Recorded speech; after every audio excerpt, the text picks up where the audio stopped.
교단들은 저마다 헌법이라는 자치 규범이 있습니다.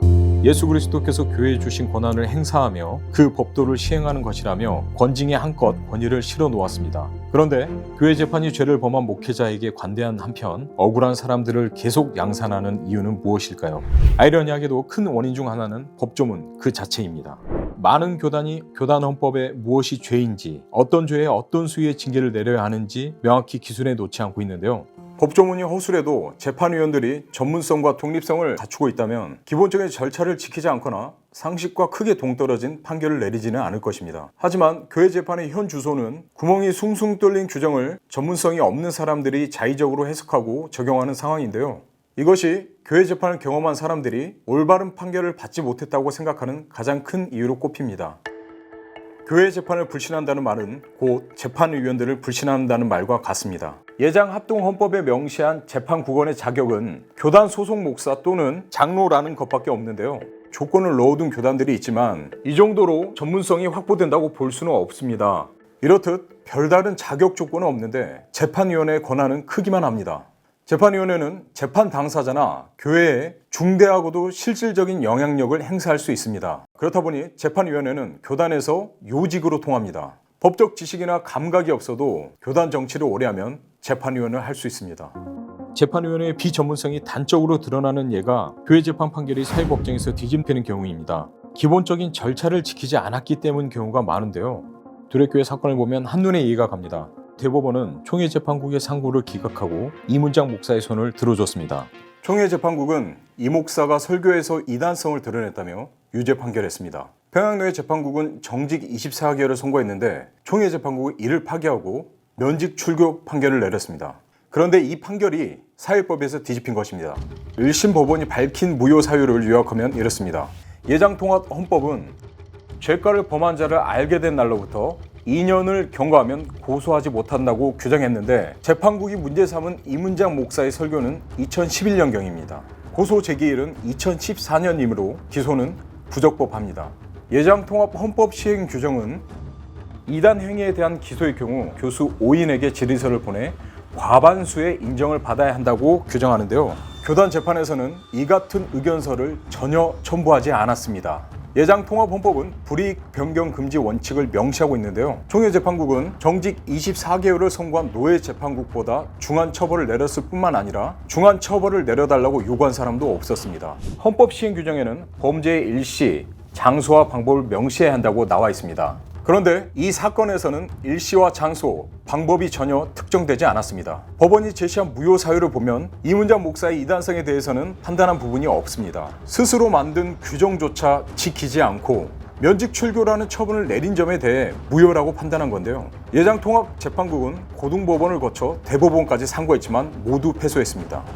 지금 우리 법원도 교회 재판에 대해서 많이 자제하거든요. 교회 재판을 권위를 어느 정도는 인정을 해주겠다는 겁니다. 그런데도 법원에서 뒤집어지는 재판이 나온다는 것은 교회 재판에 문제가 심각한 것들이 존재한다는 것을 드러내주는 것입니다. 교회 재판도 여러 사건을 맡는 만큼 사건 자체에 대한 전문 지식이 필요할 때도 있습니다. 성소수자를 축복했다는 이유로 감리의 경기위원회에서 정직 2년을 선고받은 이동환 목사 사건이 그 예입니다. 제 사안이 동성애나 성소수자에 관해서 신학적인 부분이 필요한 사안이라고 한다면 적어도 그거에 대해서 공부하려는 노력들이 있어야 됐다고 생각해요. 근데 전혀 그런 선의나 이런 게 없이 성소수자가 뭔지 몰라요. 이를테면 성소수 이게 뭐야? 뭐 이렇게 말하기도 하고 저희가 아무리 뭐 이런저런 얘기를 해도 동성애 죄잖아. 성경에 죄라고 나와있죠. 이것밖에는 그분들은 하는 얘기가 없는 거예요. 그럼 재판부가 객관적으로 판단을 해야 되는데 재판위원 중에 뭐 몇 분이 마치 자기들이 고발인이 된 것처럼 저희한테 막 공격적인 질문을 막 하고 이 사람들이 이미 뭔가 마음의 심증을 굳히고 들어왔구나. 재판을 하는 게 아니라 라는 생각이 딱 드는 거죠. 이 사건 외에도 사회적으로 이슈가 되는 사건들이 많이 일어나고 있습니다. 특히 성폭력 사건에 있어서는 재판을 맡은 이들의 성인지 감수성이 매우 중요합니다. 교단 재판위원들에게 이런 감수성을 기대하기는 어렵기만 합니다.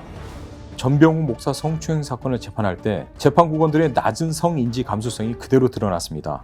피해자들의 증언을 직접 들어야겠다며 전병훈 목사와 삼일교회 송태근 목사가 참여하는 3자 대면을 추진하겠다고 했습니다.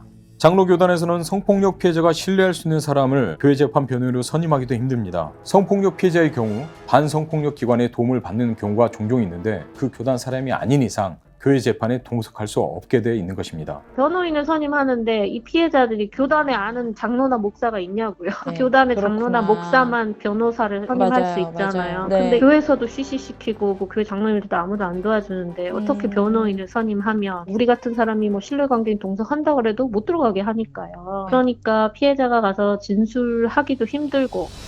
현재 교단을 막론하고 성폭력 문제를 제대로 다룰 수 있는 법을 보유한 교단은 전무합니다. 성폭력이라는 명칭과 내용이 조문 자체에 존재하지 않기 때문에 가해자는 어떻게든 빠져나갈 구멍을 만들려고 합니다.